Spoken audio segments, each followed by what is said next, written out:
Explanation को start करने से पहले जिन लोगों ने अभी तक चैनल को सब्सक्राइब नहीं किया, किसका इंतज़ार है आप लोगों को दोस्तों?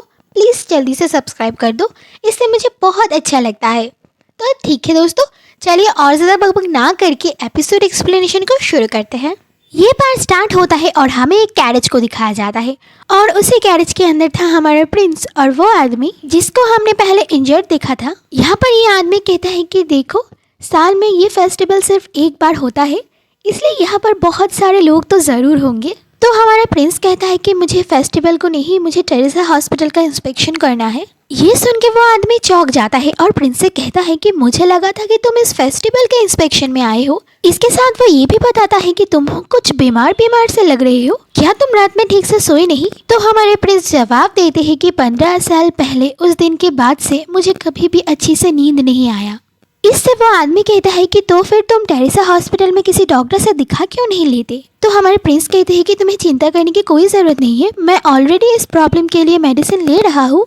तुम ना मेरे बारे में बहुत ज़्यादा चिंता कर रहे हो। ये सुन के वो आदमी कहता है कि हाँ, ये तो नॉर्मल है कि एक अपने मास्टर के लिए चिंतित तो ज़रूर होगा। इससे प्रिंस बताते हैं कि मैं बहुत लकी हूँ कि तुम्हारे जैसा सबऑर्डिनेट मिला है मुझे। तो वो सबऑर्डिनेट कहता है कि नहीं, मैं लकी हूँ कि मुझे आपके जैसा मास्टर मिला है। इसके बाद कैरेज एक जगह पर आके रुकता है और हमारा प्रिंस अपने हाथों में एक चीज को देखता है। इसके बाद वो सबऑर्डिनेट वहाँ कैरेज से उतर जाता है। इसके बाद ही वो कैरेज अचानक से चमकने लगता है। फिर उस कैरेज से वही ब्लॉन्ड हेयर वाला जो लड़का था वो निकलता है। वाह, कितना शानदार मैजिक है। इसके बाद वो आदमी, दोस्तों इस आदमी का नाम है रैंडल। तो रैंडल हमारे प्रिंस को योर हाइनेस कह के पुकार रहा था और हमारा प्रिंस उसे ये नाम से पुकारने के लिए मना करता है क्योंकि वो दोनों एक इंस्पेक्शन में है अभी। इसके बाद वो दोनों मैप की मदद से टेरेसा हॉस्पिटल को ढूंढने लगते हैं। उसी वक्त रैंडल इस जगह के बारे में काफ़ी कुछ बताने लगता है। तो हमारा प्रिंस कहता है कि तुम इस जगह को काफ़ी अच्छे से जानते हो? तो रैंडल कहता है कि हाँ, मेरी बेटी का जन्म उस टेरेसा हॉस्पिटल में ही हुआ था, इसलिए। ये सुन के प्रिंस कहता है कि ओह, मुझे नहीं पता था, कॉन्ग्रेचुलेशन। इसके बाद बात करते हुए वो दोनों एक डार्क एली में घुसते हैं। तब रैंडल कहता है कि हाँ, ये रास्ता थोड़ा सा डार्क है, लेकिन इस रास्ते से हम डायरेक्टली टेरेसा हॉस्पिटल में पहुंच सकेंगे। ये कहते हुए वो दोनों आगे बढ़ने लगते हैं और जाते जाते वो अचानक से एक बैगर को देखते हैं। उसके हाथ में एक छुरी था। वो कहता है कि तुम लोगों के पास जो कुछ भी है मुझे दे दो। तभी रैंडल प्रिंस के सामने आ जाता है और रैंडल और उस बैगर के बीच में लड़ाई होने लगता है। इससे हमारे रैंडल घायल हो जाता है और उसे हमारे प्रिंस इस टेरेसा हॉस्पिटल में ले आते हैं। ये सब चीज़ें हमारे प्रिंस याद कर रहे थे और इसके साथ वो टेरेसा हॉस्पिटल में एलिस को देख के बहुत ज़्यादा चौंक भी गया था। और यहाँ पर तो डॉक्टर गुड़ाहम और हमारे एलिस के बीच में लड़ाई होने लगता है कि तुम ये पेशेंट को कैसे ट्रीट करोगी। लेकिन हमारी एलिस तो नहीं मानना चाहती और वो कहती है कि मैं इस पेशेंट को ट्रीट कर सकती हूँ। यहाँ पर एक प्रोसेस यूज़ कर सकते हैं हम, जिसकी मदद से हम इस पेशेंट को ट्रीट कर सकते हैं। ये बात वो अच्छे से हमारे गुड़ाहम को समझा देते हैं और ये बात हमारे गुड़ाहम थोड़ा बहुत समझ जाते हैं। इसके बाद हमारी एलिस का डिटर्मिनेशन देख के हमारे गुड़ाहम भी उस पेशेंट का सर्जरी के लिए मान जाता है। लेकिन वो कहता है कि मेरे पास वो एबिलिटी नहीं है कि मैं इस पेशेंट को ट्रीट कर सकूं। तो हमारी एलिस कहती है कि प्लीज़, तो फिर आप मुझे अलाउ कीजिए कि मैं इस पेशेंट की सर्जरी कर सकूं।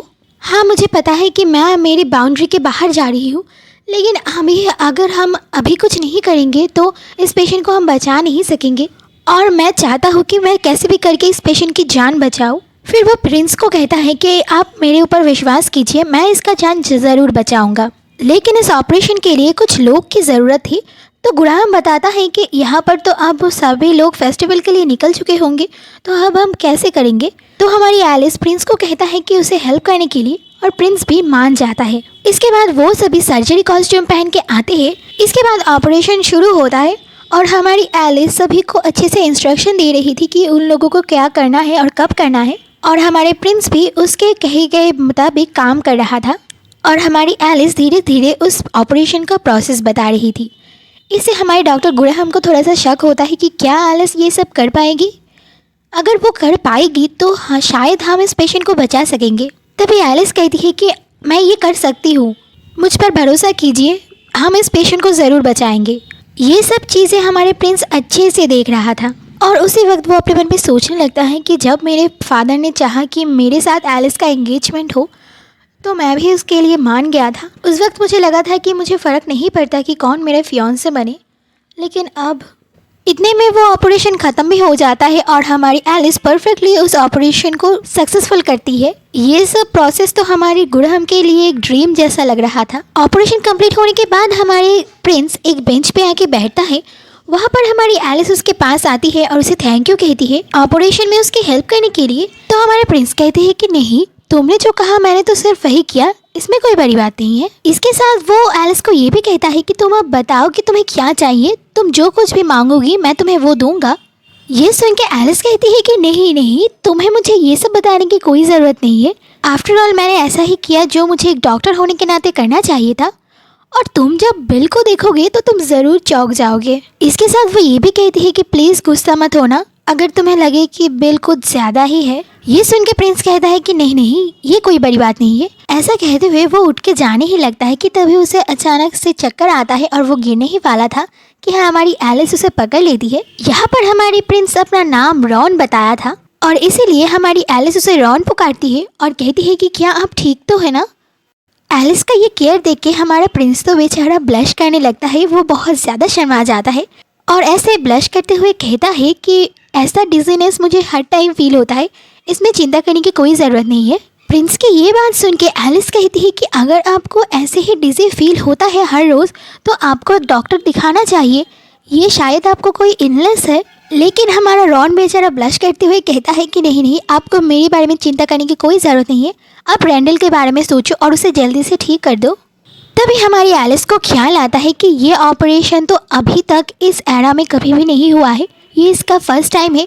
इस वजह से मुझे एक रिपोर्ट करना चाहिए इस ऑपरेशन के बारे में, और क्योंकि किसी को भी इस ऑपरेशन के बारे में नहीं पता तो मुझे मेरे रिपोर्ट में अच्छे से डिटेल में इस ऑपरेशन के प्रोसीड्यूर के बारे में लिखना पड़ेगा।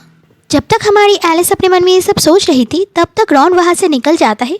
उसे देख के हमारी एलिस चिल्ला के कहती है कि अगर आपका सिम्टम्स को ज़्यादा बढ़ जाए तो फिर आप डॉक्टर के चेकअप के लिए प्लीज़ एक बार हॉस्पिटल में आइएगा। लेकिन हमारे प्रिंस तो शर्म के मारे पूरा लाल हो गया था। वो ब्लश करते हुए वहाँ से किसी तरह से भाग जाता है, लेकिन प्रिंस का ये बिहेवियर तो बेचारी एलिस समझ नहीं पाती। इसके बाद सीन बदलता है और हमें रैंडल का घर दिखाया जाता है। वो अपने घर में सेफली पहुँच गया था और वो काफ़ी अच्छा भी फील कर रहा था।